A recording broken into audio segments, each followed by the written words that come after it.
ভবানী ভবনে অভিষেক বন্দ্যোপাধ্যায় তাকে তলব করা হয়েছিল, তিনি ভবানী ভবনে হাজির হয়ে গেছেন। ভবানী ভবন থেকে আমার সহকর্মী থাকবেন আজ, তার সঙ্গে কথা বলবো। অভিষেক বন্দ্যোপাধ্যায়কে ডেকে পাঠানো হয়েছিল, কেন ডেকে পাঠানো হয়েছিল? না তার বিরুদ্ধে অভিযোগ ছিল কি না বিধাননগর সাইবার থানায় একটা এফআইআর করা হয়েছিল যে তিনি উস্কানিমূলক মন্তব্য করেছেন ভোট প্রচারের সময়। সেই অভিযোগের তদন্তের জন্য ডেকে পাঠানো হয়েছে তাকে। এর আগে কেস ডায়েরি সহ একাধিক নথি সংগ্রহ করেছে সিআইডি, আর এবার তাকে ডেকে পাঠানো হয়েছে। আমার সঙ্গে অনুপ রয়েছে, সরাসরি কথা বলবো অনুপের সঙ্গে। অনুপ, কোন মন্তব্য, কবেকার মন্তব্য, সেই মন্তব্যের ভিত্তিতে বা সেই মন্তব্যকে উস্কানিমূলক মনে করে অভিযোগ যিনি করেছেন তিনি কে, কবে তিনি অভিযোগ করেছেন, বিস্তারিত জানবো।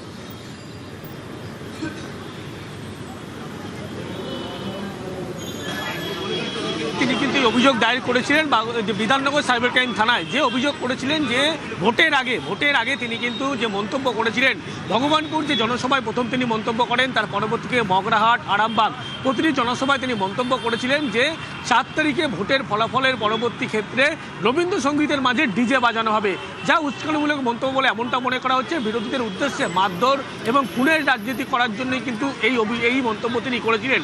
এবং তার যে বডি ল্যাঙ্গুয়েজ ছিল সেখানে কিন্তু তিনি দাবি করছেন যে প্ররোচনা দেওয়া, অর্থাৎ অনুপ কোনো নির্দিষ্ট একটি জনসভায় কোনো একটি নির্দিষ্ট দিনে মন্তব্য করার বিরুদ্ধে অভিযোগ নেই। অভিযোগ তাহলে বিভিন্ন জায়গায় একদম নির্দিষ্ট করে করে ভগবানপুর, আরামবাগ এরকম বিভিন্ন জায়গায় বিভিন্ন দিনে তিনি ভোট প্রচারের সময় যে যে উস্কানিমূলক মন্তব্যগুলো করেছিলেন সেই সব কিছুর বিরুদ্ধে একসঙ্গে অভিযোগ।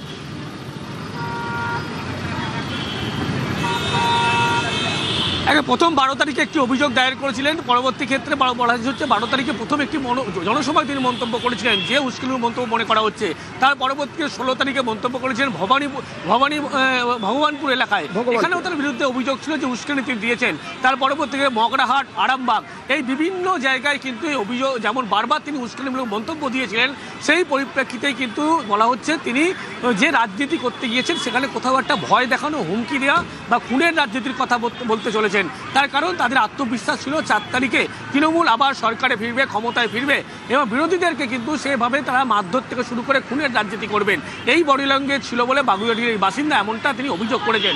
এবং পরবর্তী ক্ষেত্রে লক্ষ্য করা যায় যে তিনি সরাসরি অভিযোগ করছে 16 তারিখে ভগবানপুরে প্রথম কিন্তু এই উস্কানিমূলক মন্তব্য করেছিলেন, সেই পরিপ্রেক্ষিতেই প্রথম এই অভিযোগ দায়ের করেছিলেন। তার পরবর্তী ক্ষেত্রে একাধিক জনসভা, সেই সমস্ত যে ভিডিও ক্লিপ ইতিমধ্যেই সিআইডির কাছে রয়েছে এবং যে অঙ্গভঙ্গিতে তিনি এই মন্তব্য করেছিলেন তা উদ্দেশ্যপ্রণোদিতভাবে করেছিলেন বা এক হিংসা ছড়ানোর জন্য করেছিলেন বলে এমনটা মনে করছে। এবং সেই আমার একটা প্রশ্ন থাকবে, এই তদন্ত করতে গিয়ে সিআইডি কিছু ডিজিটাল নথি পাবে, কিছু ভিডিও ফুটেজ পাবে, যে ভিডিও ফুটেজ পাবে মানে পেয়ে গেছে ইতিমধ্যেই, যে ভিডিও ফুটেজ থেকে দেখা যাচ্ছে যে কবে কবে তিনি কোন মন্তব্য করেছেন, যখন তিনি সেই মন্তব্য করছেন তখন তার বডি ল্যাঙ্গুয়েজ কী ছিল। এটা তদন্তের জন্য কতটা, এই ডিজিটাল এভিডেন্সগুলো তদন্তের জন্য কতটা গুরুত্বপূর্ণ?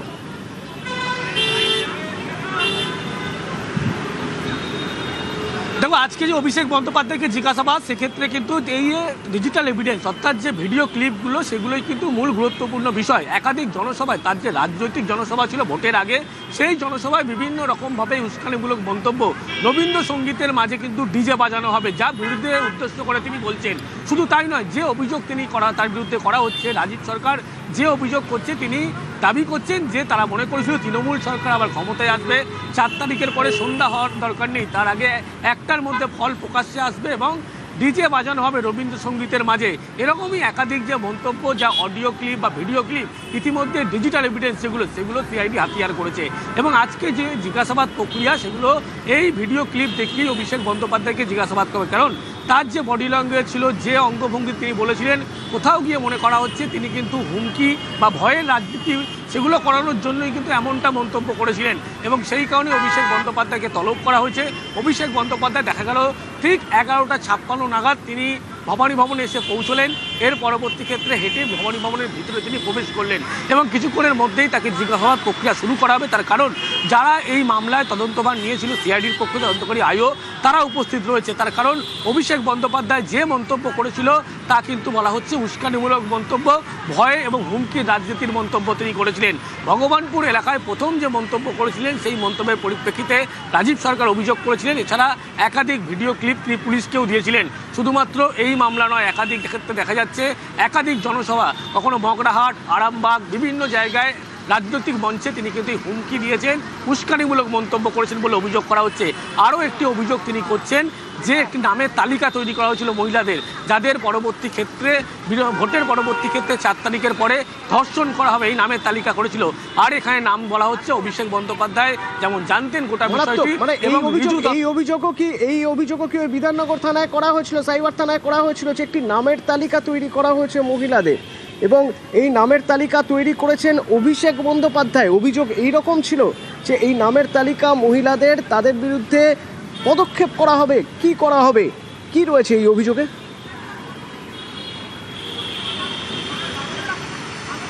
দেখো, রাজীব সরকার যিনি অভিযোগ করেছেন তিনি দাবি করছেন যে সমস্ত রকম এই অভিযোগ করা হয়েছে এবং রিজু দত্ত এমনটাই কিন্তু তার মদতে এটা হয়েছিল এবং তিনি গোটা এই বিষয়টি জানতেন এবং তার মদতেই কিন্তু গোটা ঘটনা অভিষেক বন্দ্যোপাধ্যায়ের অফিসে বসে তিনি নামের তালিকা তৈরি করছেন।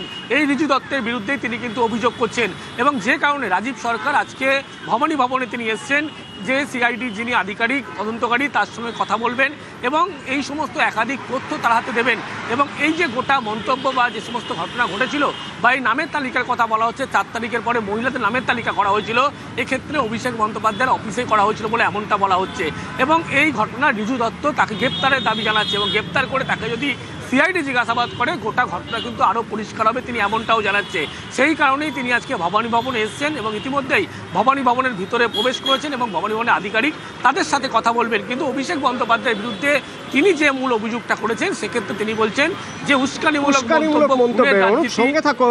এবং এই উস্কানিমূলক মন্তব্য বা কোট আনকোট ডিজে মন্তব্যের জন্য আজ তাকে ভবানী ভবনে ডেকে পাঠানো হয়েছে। কিন্তু আজই প্রথম নয়, গত কয়েকদিনের ঘটনা পরম্পরা যদি আমরা দেখি তাহলে আমরা দেখব একরকম সাঁড়াশি চাপে অভিষেক বন্দ্যোপাধ্যায়। কেন না, প্রথমে ভবানী ভবনে তাকে ডাকা হলো সইজাল কাণ্ডে, তলব করা হলো, তিনি ভবানী ভবনে গেলেন, তাকে ম্যারাথন জিজ্ঞাসাবাদ করা হলো।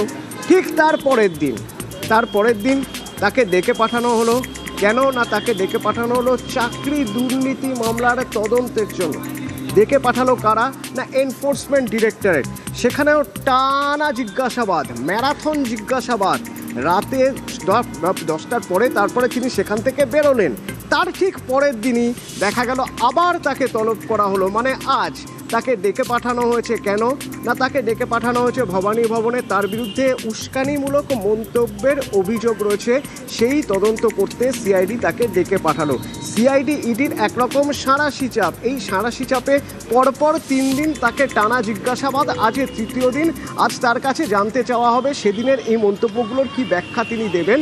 এতদিন ধরে লাগাতার করে গিয়েছেন, কারণ কোনো একটি নির্দিষ্ট জনসভায় নয়, বেশ কয়েকটি জনসভায় তার এই ডিজে মন্তব্য। 12টার পর কি হবে দেখে নেওয়া যাবে, রবীন্দ্রসঙ্গীতের মাঝে ডিজে বাজবে, এই ধরনের বেশ কিছু মন্তব্য যা উস্কানিমূলক বলে মনে হয়েছে যার, তিনি অভিযোগ করেছেন বিধাননগর সাইবার থানায়। এবং আজ তাকে জানতে চাওয়া হবে অভিষেক বন্দ্যোপাধ্যায়ের কাছে যে এই মন্তব্যগুলি তিনি কেন করেছিলেন। ইতিমধ্যেই তদন্তকারীরা ওই ভিডিও ফুটেজ সংগ্রহ করে সেই মন্তব্যের সময় তার বডি ল্যাঙ্গুয়েজ কী ছিল সেই সব কিছু খতিয়ে দেখে নিয়েছেন। তারপর আজকের এই জিজ্ঞাসাবাদ সবেমাত্র শুরু হয়েছে। ভিতর থেকে কি খবর পাওয়া যাচ্ছে ওখানেই রয়েছেন আমার সহকর্মী অনুপ। এতক্ষণ তুমি বলছিলে যে কি অভিযোগ নির্দিষ্টভাবে, ভিতর থেকে কি খবর পাচ্ছে একটু জানতে চাইব। প্রশ্নমালা কি সেট রয়েছে, কোন কোন প্রশ্ন করা হবে অভিষেক বন্দ্যোপাধ্যায়কে তার এই ডিজে মন্তব্যের তদন্ত করতে গিয়ে?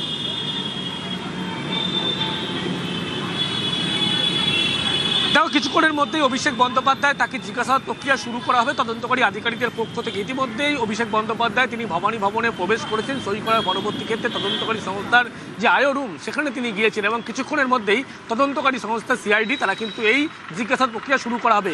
আজকে অভিষেক বন্দ্যোপাধ্যায়কে যা জিজ্ঞাসাবাদ করা হবে, একাধিক ডিজিটাল এভিডেন্স হাতে রাখা হচ্ছে। যেই ডিজিটাল এভিডেন্সের কথা বলা হচ্ছে, একাধিক রাজনৈতিক জনসভায় তিনি যে মন্তব্য করেছিলেন, বক্তব্য রেখেছিলেন, সেই ভিডিও ক্লিপ রাখা হচ্ছে। অর্থাৎ প্রথম তিনি মন্তব্য করেন যে উস্কানিমূলক ভগবানপুরের একটি জনসভায়, তার পরবর্তী ক্ষেত্রে আরামবাগ এবং মগরাহাট, এই প্রতিটি ক্ষেত্রে কিন্তু ইতিমধ্যেই ভিডিও ক্লিপ যা সিআইডির হাতে, সেই সমস্ত ভিডিও ক্লিপ দেখিয়েই, যা ডিজিটাল এভিডেন্স, সেই সমস্ত দেখিয়েই অভিষেক বন্দ্যোপাধ্যায়কে আজকে দীর্ঘ জিজ্ঞাসাবাদ করা হবে। অভিষেক বন্দ্যোপাধ্যায়কে জিজ্ঞাসাবাদের মূল কারণ, কোথাও গিয়ে যিনি অভিযোগ করছেন তিনি বলছেন যে 4 তারিখের পরে যে মন্তব্য রবীন্দ্রসঙ্গীতের মাঝে ডিজে বাজানো হবে এবং এই মন্তব্য কিন্তু হুমকি দেওয়া, ভয় দেখা, ভোটারদের প্রভাবিত করা থেকে শুরু করে মানুষ যাতে একদিকে ভোট দেয় সেরকম উস্কানি দিয়ে ভয় দেখানোর এমনটা অভিযোগ ছিল এবং তারা মনে করছিল তৃণমূল 4 তারিখে ক্ষমতায় আসবে, তার পরবর্তী ক্ষেত্রে এই ঘটনা তারা ঘটাবেন, অর্থাৎ কোথাও গিয়ে মারধরের রাজনীতি, হিংসা খুনের রাজনীতি করবেন এমনটা তিনি মনে করছেন এবং যে কারণেই কিন্তু এই অভিযোগ দায়ের করা হয়েছে। সেদিনকে তার বডি ল্যাঙ্গুয়েজ কী ছিল এবং কোন অঙ্গভঙ্গিতে তিনি এরকম মন্তব্য তিনি করেছিলেন, এই সমস্ত দেখিয়েই তাকে কিন্তু আজকে জিজ্ঞাসাবাদ করা হবে। কিছুক্ষণের মধ্যে জিজ্ঞাসাবাদ শুরু হবে। ভিতরে থেকে কি কি খবর পাওয়া যাচ্ছে আমরা জানবো। অনুপ আমার সঙ্গে থাকবে, এই ভবানী ভবন থেকে সরাসরি জানাবো। তবে এরই মাঝে একবার দিলীপ ঘোষের বক্তব্য শোনাতে চাইব, যেখানে দিলীপ ঘোষ ফের একবার অভিষেকের গ্রেপ্তারির দাবি করছে। সব তো শুরু হয়েছে না, রাস্তা হাঁটতে আরম্ভ করেন, কেউ আগে পৌঁছাবে কেউ পরে পৌঁছাবে, রাস্তা তো খোলাই আছে। এতদিন লোকে ভয়ে কমপ্লেন করতো না, এখন কমপ্লেন আসছে, আর অনেক কমপ্লেন আসবে। আর যেরকম যোগ্য তথ্য আসবে সে অনুযায়ী পুলিশ কাজ করবে। এবং আপনাদের আগেই বলছিলাম যে এই নিয়ে 3 দিন, প্রথমে ভবানী ভবন, সইজাল কাণ্ড এবং সেই সইজাল কাণ্ডের তদন্তের জন্য ডেকে পাঠানো হয়েছিল। তারপর গতকাল ইডি দপ্তরে ডেকে পাঠানো হয়েছিল তাকে, কেন না দুর্নীতি, নিয়োগ দুর্নীতির তদন্তে তাকে ডেকে পাঠানো হয়েছিল। প্রায় 11 ঘন্টা তাকে জিজ্ঞাসাবাদ করা হয়, বা বলা ভালো 11 ঘন্টা তিনি ভিতরে ছিলেন। তিনি 11 ঘন্টা ভিতরে ছিলেন। 2 দফায় সকাল থেকে তাকে জিজ্ঞাসাবাদ করা হয়েছিল দুর্নীতির তদন্তে যে লিপস অ্যান্ড বাউন্সের নাম এসেছে সেই নামের প্রসঙ্গে। এবং এই অডিও ক্লিপ, কালীঘাটের কাকু তার যে অডিও রেকর্ডিং, সেই অডিও রেকর্ডিংয়ে বারবার অভিষেক বলে একজনের নাম এসেছে। সেই অভিষেক কি তিনি? তার সংস্থার লেনদেনে ইডির নজর রয়েছে এবং গোটা জিজ্ঞাসাবাদ প্রক্রিয়া রেকর্ড করা হয়েছে। তারপর দিল্লির অফিসে পাঠানো হয়েছে। রাত 10টা নাগাদ সিজিও কমপ্লেক্স থেকে বেরিয়ে যান অভিষেক বন্দ্যোপাধ্যায় এবং তারপর আজ এবার ভবানী ভবনে উস্কানিমূলক মন্তব্যের বিরুদ্ধে যে অভিযোগ, বা উস্কানিমূলক মন্তব্যের যে অভিযোগ রয়েছে তার বিরুদ্ধে তার তদন্ত করতে সিআইডি ডেকে পাঠিয়েছে ভবানী ভবনে। এই মুহূর্তে এখন অভিষেক বন্দ্যোপাধ্যায় রয়েছেন।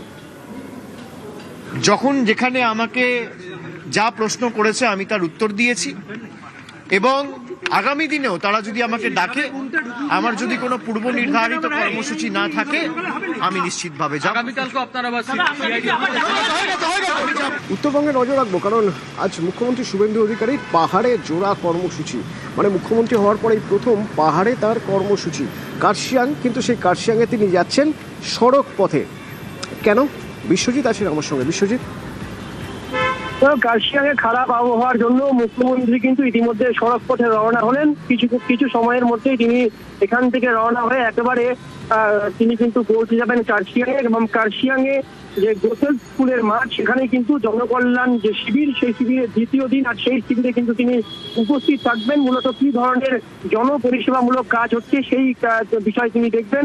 কিছুক্ষণ আগেই তিনি কিন্তু বাগডোগরা বিমানবন্দরে বিশেষ বিমানে নামেন এবং যেহেতু কার্শিয়াংয়ের যে আবহাওয়া তা কিন্তু খারাপ থাকায় তার যে হেলিকপ্টারে করে যাওয়া সেটা কিন্তু কার্যত ক্যান্সেল হয় এবং তার পরবর্তীকালে তিনি কিন্তু একবারে বিমানবন্দর থেকে সোজা সড়ক পথে রওনা হন এবং সেখানে কিন্তু উত্তরবঙ্গ উন্নয়ন মন্ত্রী যেভাবে নিশীথ প্রামাণিক তিনি ছিলেন, বাকি কেন্দ্রীয় মন্ত্রিত্ব এবং দলীয় নেতৃত্ব ছিলেন, তাকে স্বাগত জানান এবং ইতিমধ্যে মুখ্যমন্ত্রীর কনভয় তা কিন্তু কার্শিয়াংয়ের উদ্দেশ্যে রওনা হয়েছে। মূলত জোড়া কর্মসূচি রয়েছে মুখ্যমন্ত্রীর। এবং পাহাড়ে মুখ্যমন্ত্রী প্রথম সফর, এবং এই সফরকে ঘিরে পাহাড়বাসী কার্যত উৎসুক রয়েছে এবং পাহাড় থেকে কি বার্তা দেন মুখ্যমন্ত্রী। শুভেন্দু অধিকারী এই প্রথম পাহাড়ে, এর আগে উত্তরবঙ্গে গিয়েছেন, শিলিগুড়িতে গিয়েছেন, কিন্তু পাহাড়ে এই প্রথম, কার্শিয়াংয়ে প্রথম। একরকম সাজো সাজো রব পড়ে গিয়েছে এবং পাহাড়ে যারা জনজাতি, বিভিন্ন সম্প্রদায়ের মানুষ, তারা সবাই অপেক্ষা করে রয়েছেন যে মুখ্যমন্ত্রী শুভেন্দু অধিকারী সেখানে আসবেন, কি বার্তা দেন। দুটি কর্মসূচি, প্রথমত মন্টেফিট গ্রাউন্ডে সভা রয়েছে এবং তারপর কার্শিয়াংয়ে যে জনকল্যাণ শিবিরের কাজ শুরু হয়েছে, সেই জনকল্যাণ শিবিরে মুখ্যমন্ত্রী শুভেন্দু অধিকারী থাকবেন এবং তারপর কলকাতায় ফিরে আসবেন আজই। তবে তার আগে এই যে দুটি কর্মসূচি, এই দুটি কর্মসূচিতে পাহাড়ে উৎসাহ মারাত্মকভাবে বেড়ে গিয়েছে। যে জনকল্যাণ কর্মসূচি বা জনকল্যাণ যে জনকল্যাণ শিবির, সেই জনকল্যাণ শিবিরের কাজ শুরু হয়েছে এবং বিভিন্ন জায়গায় প্রশাসনিক তরফে বোঝানোর চেষ্টা হচ্ছে যে জনকল্যাণ শিবিরে ঠিক কী কী কাজ হবে বা এখানে তারা এলে কী কী সুবিধা পাবেন, মানুষ জনকল্যাণ শিবিরে গিয়ে কী কী তাদের চাহিদা মতো কোন কোন সুবিধা পাবেন সেখানে, সেই জনকল্যাণ শিবিরে থাকবেন মুখ্যমন্ত্রী শুভেন্দু অধিকারী। আমরা দেখেছিলাম যে জনকল্যাণ শিবিরে গতকাল মেদিনীপুরে ছিলেন, আজকে আবার কার্শিয়াংয়ে জনকল্যাণ শিবিরে থাকবেন। তবে তার আগে তার সভা রয়েছে মন্টেফিট গ্রাউন্ডে, সেই সভার দিকে নজর থাকবে। তার কারণ পাহাড় যে ভারতীয় জনতা পার্টির সঙ্গে ছিল, তা প্রথমবার মুখ্যমন্ত্রী হয়ে শিলিগুড়িতে গিয়েই তিনি বলেছেন সেই 2009 সালের কথা। তখনও কেন্দ্রে বিজেপি সরকারও আসেনি।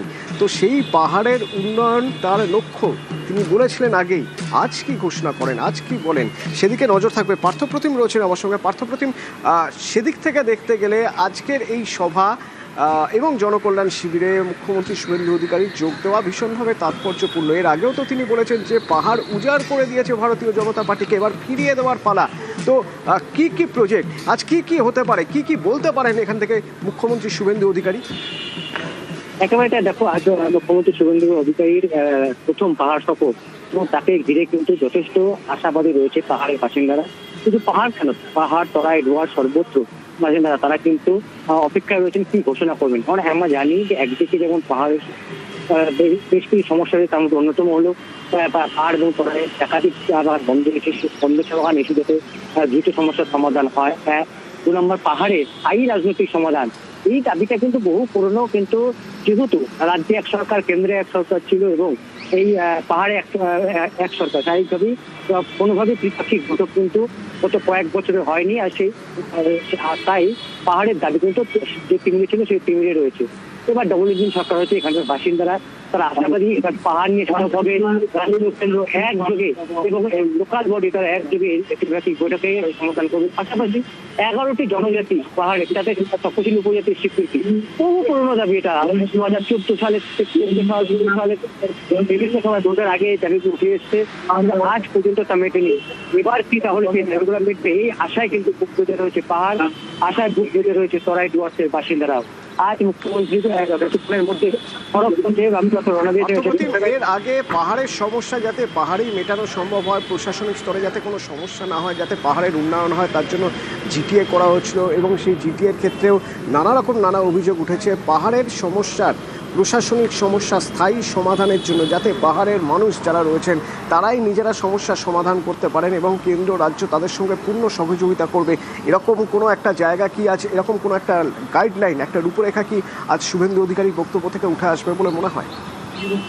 এটা দেখো, এর আগে যখন বামমন্ডলী কথা ছিল, পরবর্তীতে তৃণমূল যেমন 2012 সালে তৈরি হয় জিটিএ, গোর্খাল্যান্ড টেরিটোরিয়াল অ্যাডমিনিস্ট্রেশন। কিন্তু এই জিটিএ তৈরি হওয়ার পর সেভাবে কিন্তু ত্রিপাক্ষিক বৈঠক হয়নি। এখনো রাজ্য হলে কেন্দ্র রাজ্য হয় না, কেন্দ্র রাজ্য হলে রাজ্য হয় না। তাই মতে পাহাড়ের উন্নয়ন চলতে রয়েছে। রাজ্যের পালা বদলের পর যারা পাহাড়ের বিরোধী দলগুলি রয়েছে, অর্থাৎ গোর্খা জনমুক্তি মোর্চা, টিএনএল, তারা কিন্তু ইতিমধ্যেই এই জিটিএ ভেঙে দিয়ে নতুন করে নির্বাচনের দাবি তুলেছে।